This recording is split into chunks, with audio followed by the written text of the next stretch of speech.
So, guys, this is a special South Park review because I'm on vacation to Alaska and I'm stopping and this is Nevada, so I'm on my way to San Francisco. So, the current episode of South Park is called DikinBaus, where Butters has a job at an ice cream place, at an ice cream parlor, and Carmen wants to join in on it. And what happens is that Butters does a really, really great job, and we kind of see that this is going to be a Butters and Cartman episode for the most of it. So Butters puts in a good word to get Cartman hired, and then like 2 hours into it, Cartman starts to be a little lazy. Like he takes his break early, he works from home. He says that I have to go early because of a mental health break, and that's like a serious kind of allegory for the millennial culture because there's a lot of people who say we should have mental health breaks and other things like that. And there's actually people who need that. And then there's actually people who just use it just to take advantage or is just generally lazy, like Cartman.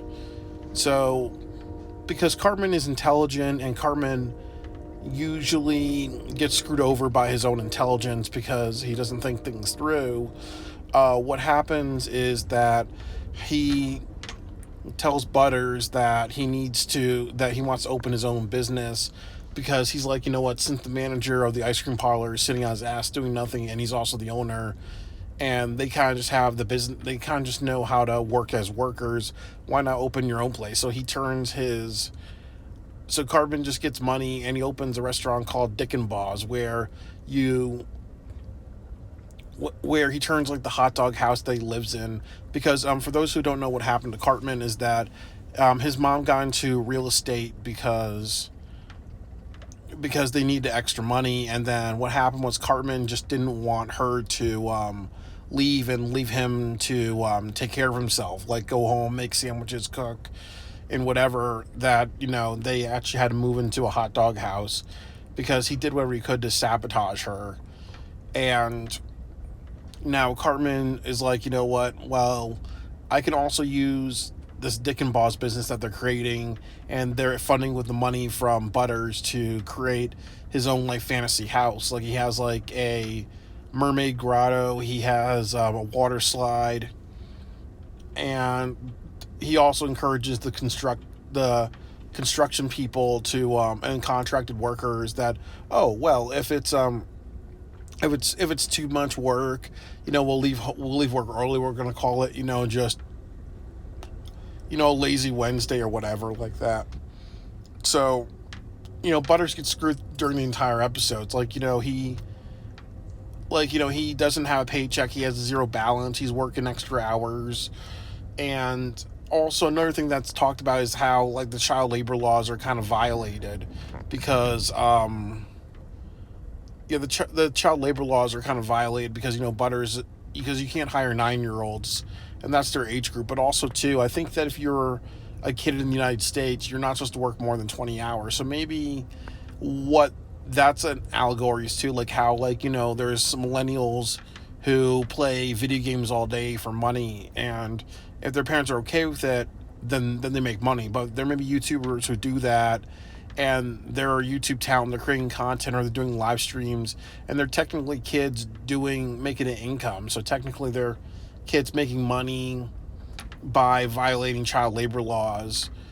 But also too, it's not that hard to find businesses where they hire their kids, or parents get lazy and they're like, you know what, I want my kid to work, so I'm going to talk to the owner to pull this favor, or I'm going to pay the kid under the table, or well, it's a family business, so I don't care about I don't care about legal laws. I'll just hire my kids since I don't have to pay them, or I can pay them below minimum wage.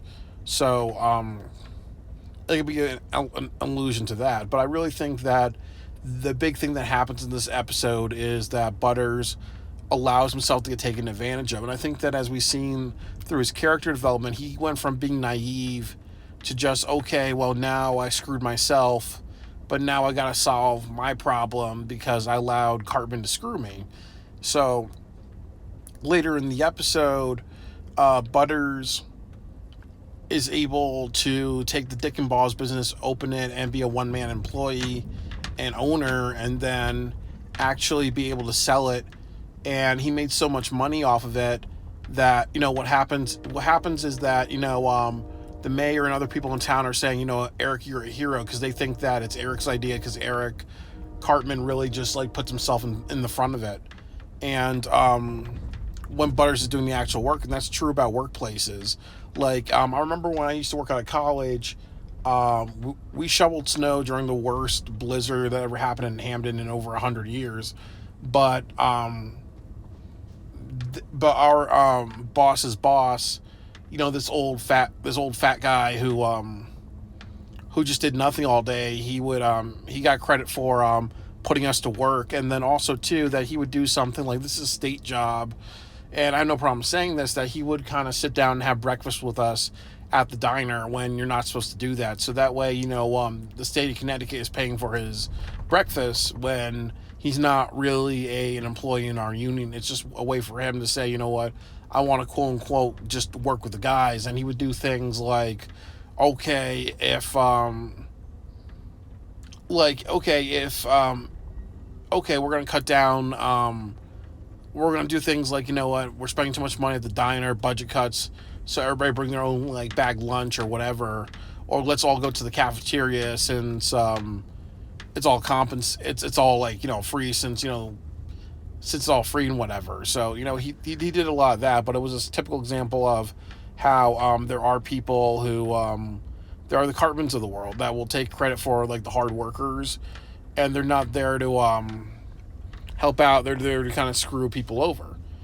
And but the good news is that Butters does enough to be successful. And I think the lesson is that when you are that worker, it's your job to almost work so hard that you have the managerial skills, you have the business sense, and you have the common sense to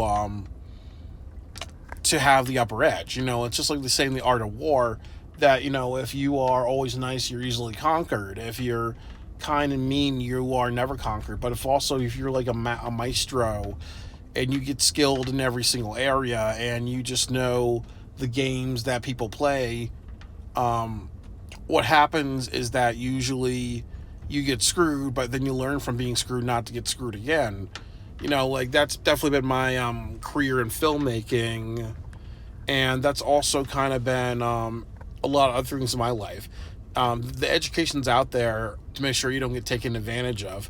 And the other thing is that people like Cartman, the lazy types, they're only successful short term. And what happens is that Butters now turns DikinBaus into a big franchise, and something that's very marketable. So he sells like the chain to Asian markets, because Asian countries are trying to be more like Americanized. So he sells it to the Asian countries, and he makes enough profits from it to move Cartman and Leanne back into their home, because obviously you can't sell a house, you can't sell like a restaurant if it's if people are living in it. I mean, and if it's up to code, people can live in it. So he's like, okay, well, I thought about that. So he got Eric back into his house, and Eric's kind of miserable because he doesn't have the water slide, he doesn't have the mermaid grotto, he doesn't have everything. And then Eric's concept for DikinBaus is that it's a place where workers can dick around and whatever, because don't we want to have that? But so now he kind of goes from a downgrade, the hot dog place, to an upgrade, which is it being like Cartman Land, like the amusement park he always wanted, back to a downgrade.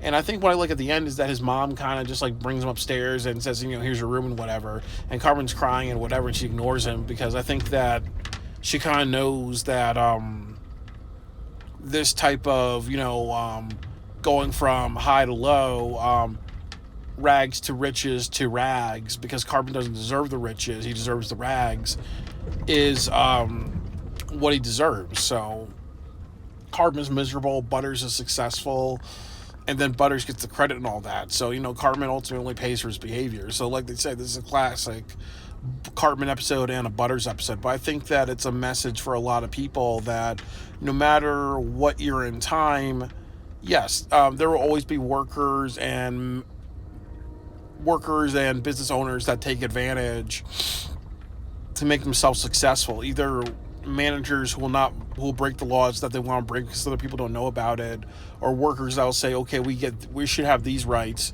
and whatever, to like mental health days or whatever days. And then there's also people like who are successful in business because they know how to take advantage of the right people. But in the end of the day, two things happen. People allow themselves to be taken advantage of nonstop, and that becomes their lives. And I've definitely been in that, and I've stopped doing that. But there's also people who learn from when they get screwed over how to play that game to be successful.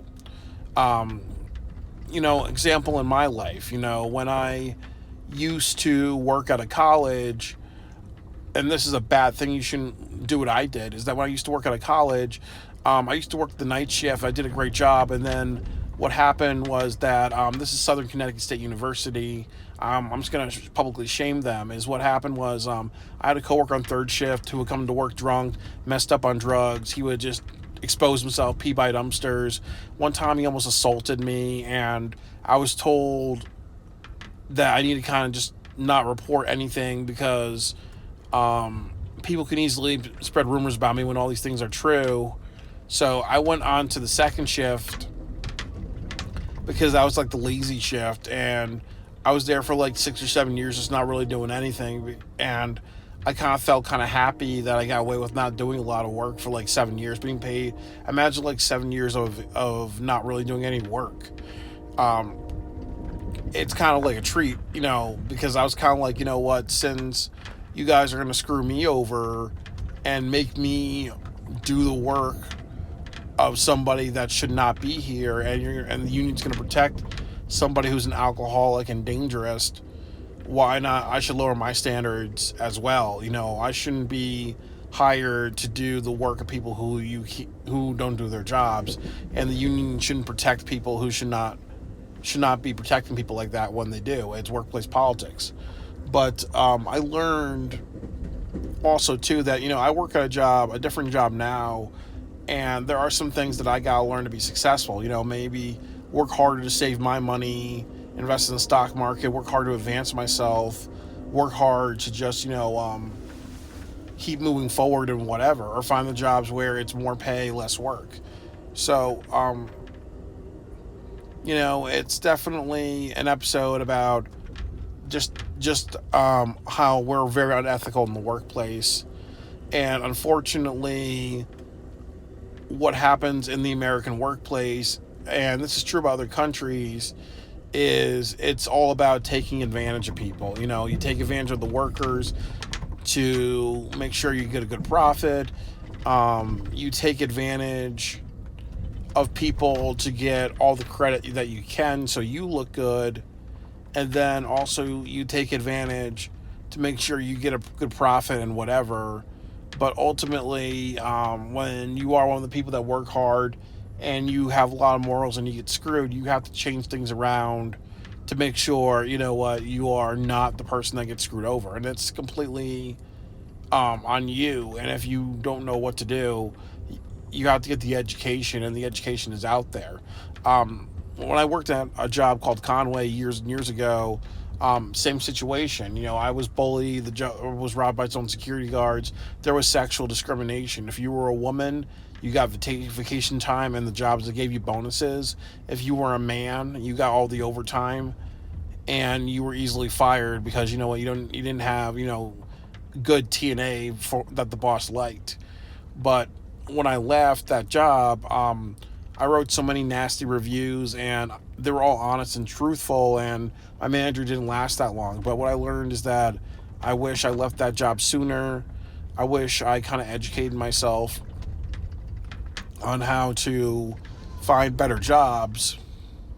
And also I wish I didn't listen to my dad, because he had some bullshit advice that when people treat you badly in the workplace, you just need to grit your teeth and have that good old American work ethic. And as we learned, that when you just work hard without thinking about where you're going or what you're getting out of it, you're just the same thing as a very naive slave. You have to think about your work ethic and where it's taking you. You don't just like aimlessly work for people, especially for people who disrespect you, or especially for people or fake friends like Hartman or whatever that try to that try to take advantage. You're accountable for getting taken advantage of, and ultimately, sometimes the people that take advantage of you, they may not be that smart. They may just know how to be street smart or know how to play certain people, but they don't know how to play the bigger game. All right, I'll talk to you guys later. Bye bye.